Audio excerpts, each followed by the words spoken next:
Alrighty guys, welcome back to Edain MOD email address part 2. For those of you who don't know, part 2 is where I go over the heroes and the fortress abilities of the faction. And today it's for email address. So, let's go on. We have Edain and Era here. They are a twin hero, similar to the twin hero we saw in Mortal with Shagrat and Gorebag, but they actually level up, so that's good. So yeah, the visual thing, one's blue, one's green. Got some nice dual daggers there. And they just do that when they're not using them because they're fancy. Yeah. Here we have Aristor, this little scribe fella. He doesn't really fight in combat. He does level up. I don't know how he levels up, but he doesn't actually fight. He's not a combat hero. I've never been a fan of combat heroes, but hey, there you go. Next we have Glorfindel. You may recognise him from. He was in the original book. It was in the original book. It was he that took Frodo to Rivendell, not Arwen or not Legolas as in the cartoon version of it. Just a little bit of a Tolkien trivia for you there. And so if you wonder why he looks different, because he was reading the original Battle from the Lake thinking, oh, wasn't he silver? Yes, he does get his silver armor later on, but he wears some light gold armor with a red cloak, but then it will get upgraded to silver armor when he fights a bit further on. Next, we have Gildor. He's a scout hero, he's got a bow there, but he's not, I suppose, yeah, he's a combat one, but he's not a heavy combat one, he's a scout. I mean, he's 500 to recruit, so he's not obviously the best hero, but hey, still a combat one. Better than Aristor. Ooh. Next we have Arwen, and I think she gets an upgrade, like an armor type of thing, later on, like when she levels up. And she can mount on a horse, the same with Glorfindel. And last but not least, we have Lord Elrond. And he does later on, he levels up, I think it's level 5. When he levels up, he gets like his Noldar armor on, so that's pretty cool. A little bit of like, there's a few heroes that do that, and I like it. So, they are your heroes for Rivendell. And just a little trivia fact, just another thing.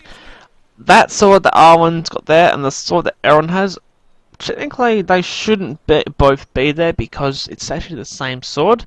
The sword that Elrond uses in like the prologue when he's fighting with Elendil and all that and then defeats Sauron, that's the same sword that Arwen has later on, so technically she should have there, but hey, that's what they've decided to do. Just telling you what I feel. Alrighty guys, so I'm going to go and level these guys up to level 10, and I can show you off their abilities. See you in a sec. Wow. Alrighty guys, so I've leveled these bad boys and girl up. All of them except for Aristor, because I don't know, he's not a combat hero, so he's a bit more harder to level up. So, shall we start? Shall we? Alrighty, so, I've got those two methods. Can the enemy not approach? Can the enemy just stay where it is for now? I'll go with him as three. So this is Gildor. He has a stealth ability. Don't know where he is, do you? You don't know where he is. He then has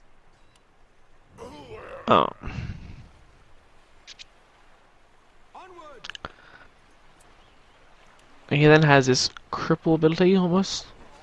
Actually, whoa, that's pretty powerful. You just can use it singly, but see, he takes out quite a large chunk of that Orc squad. Next ability he has. He sings. I think it's like a little, gives a little leash at bonus to archers, but yeah, he sings. Pretty. So him next. Aristor. He has a few different abilities. Could not tell you what they do. I'm really sorry. This one does something with the farm. So if we send him to that elven farm there, send to the first one away. That's what we do. See what he does. So we wait for him there. See what he does. It's the second last, that green looking one. That one there. Something to do with farm, see?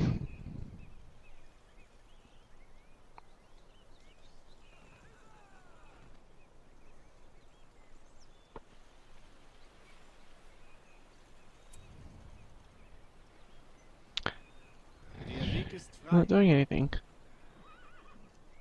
Question. Oh, I don't know. That's the only building that would light up.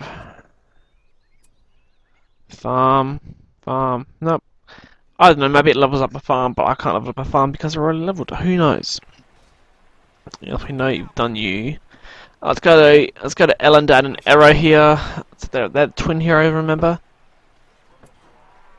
First ability, it's like a little bit of a boost. They just got a bit of a swing. And they had this another extra boost. So they get a level 10. They go purple and swingy swordy.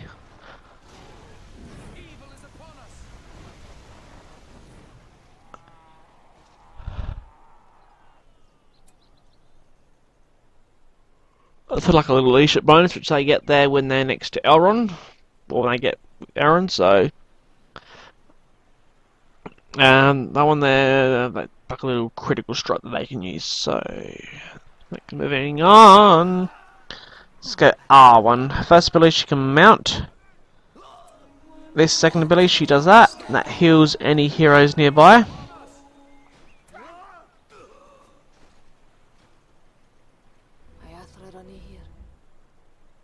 Don't know what that one did. Shifting mounted, choose another one. So I'll just put a button on a horse seat and then she can use this one.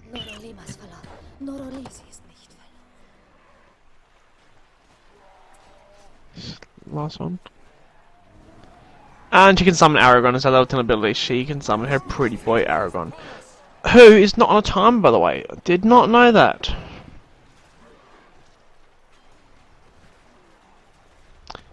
Strider. And Gildor will fall down a lot.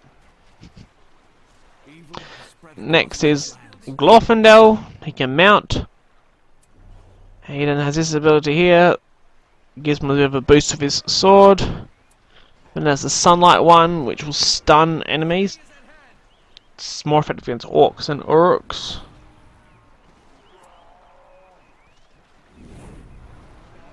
I don't know, that one's like a lion, doesn't want to work.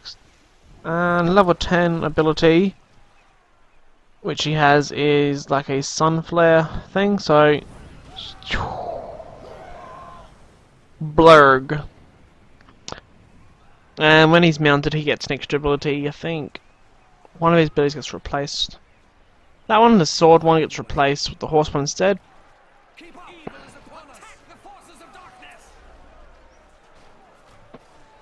And that gives his horse a bit of a combat boost. And Aaron, actually, when he hits level 5, he goes into his Noldar Second Age armor, which very nicely detailed, and it does come more powerful. He does have powerful swing. So we'll go into his first ability, which is the horse one, and R1 dead. She deaded. Just oh, don't take the building then. Don't let them take the building, man. They got your own building. I'm wondering how I'm gonna shut the penalty powers because I have to click this button and it, as soon as I click that button and it goes up, boom, it gives me 1 point at a time. It's really frustrating because it's gonna take me forever to show off there. Ich will diese Macht nicht. Ich habe sie nie gewählt. Hey, look at that, got to do the Edain camp.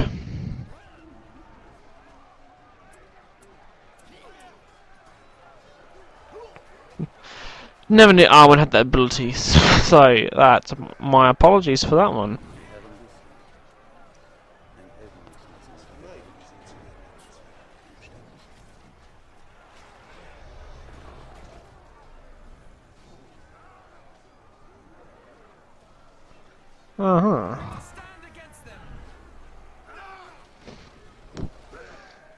Crazy, crazy. There go you old man. There goes the wild.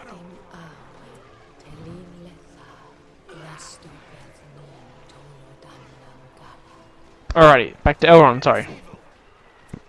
This ability here, I'm honestly not too sure what it does. Dunedain, look at that. This one of our ones is the healing power one. And this last one, because this is his ring ability. Not his ring hero abilities, but his summons little twister for a duration, and it's quite powerful. It's slow, but it's powerful. Just gonna send it not that way. Just this one is about pretty much. I had no freaking idea they were doing it down here.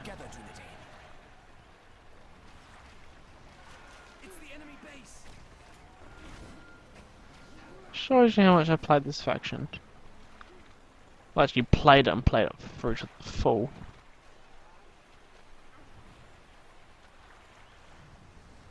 We know these lands. And that's a healing ability. Aragon's what there, I guess. Elendil, level 7. Elendil!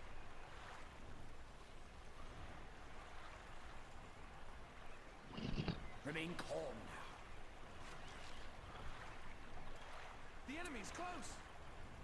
Come together, Dunedain. Crazy! Alrighty, so that does it for the heroes. Moving on to the fortress. I probably done a bit too much on the heroes, but it's alright, we'll just keep these guys out of the way. Send them there. No one's really attacking the fortress, they're all trying to get the capture my buildings. Keep you guys there. Keep you. So, you have 7 plots. So I'm going to start a building an arrow tower at the front one.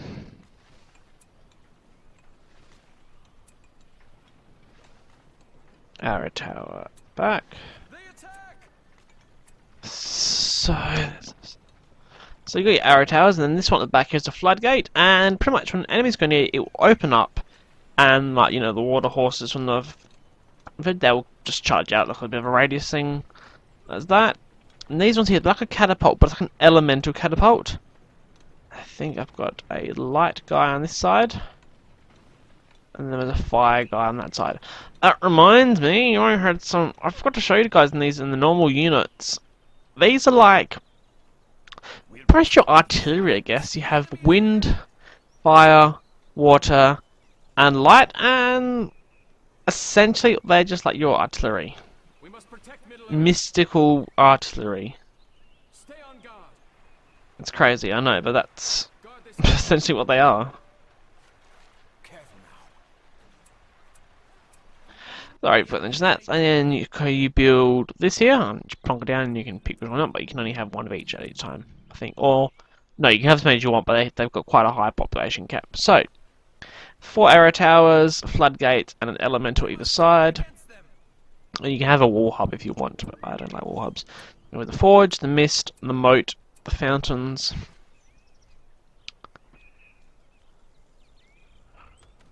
See, no one's going to attack my fortress, it's pointless.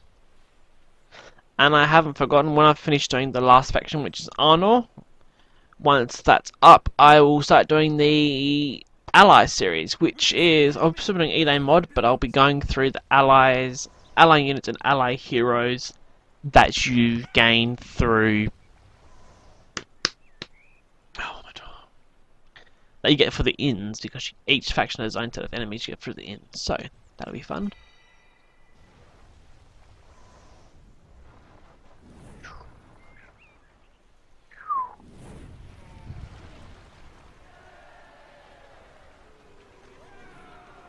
Rangers of the North. Alrighty, so got the forge, just little forge there. Just means your upgrades will finish quicker on that one. There's the mist. It will reveal its stealth jewel building to us a little bit, but also no, it doesn't. It will hide it will stealth any units you have near the fortress, and it will reveal any enemy stealths that come near it. So it's a handy one to have. Come on. Next one.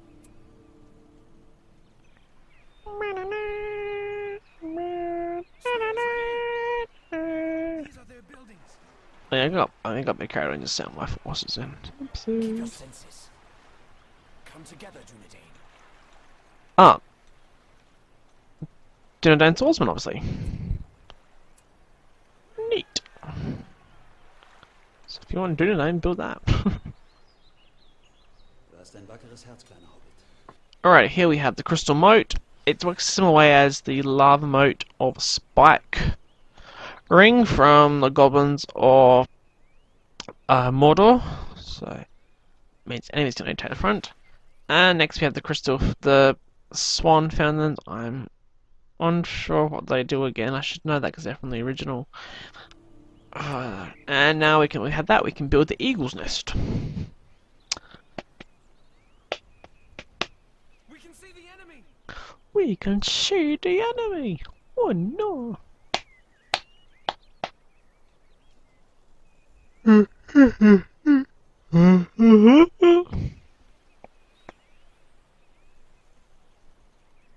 the enemy base. Oh, who's one of the close enough to see that? I don't know.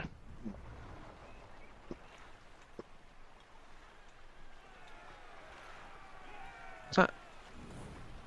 Sie sind die Nazgul. Ringgeister. Yeah.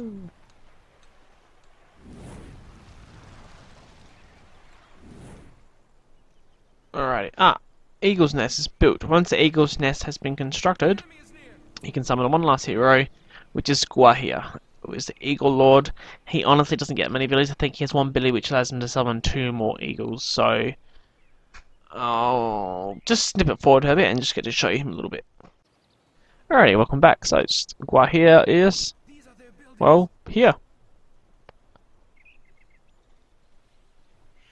He does get a few other abilities, but We can see the enemy. this first one, which you get at level 2, allows him to summon another eagle. I'm unsure of his other ones. I'm sorry about this. I forgot. I thought he'd be level 10 when you summon him, because normally he is level 10 when you summon him because he didn't have any other abilities. But obviously they've changed that. So I'll let you guys work out what his abilities are for that one. So I'm sorry about that. As being a flying hero, he is weak against archers, so... But he's pretty awesome to come at. And my mum decided to start vacuuming, so... Close the door. It's better. Alrighty, guys, so... I'm going to pause it. Thanks for watching. Tune in tomorrow for part 2, where I will go over the Ring Hero and the Palantir abilities. So, don't forget to like if you liked it, if you want to subscribe if you want to see more, and I'll be seeing you tomorrow. Bye!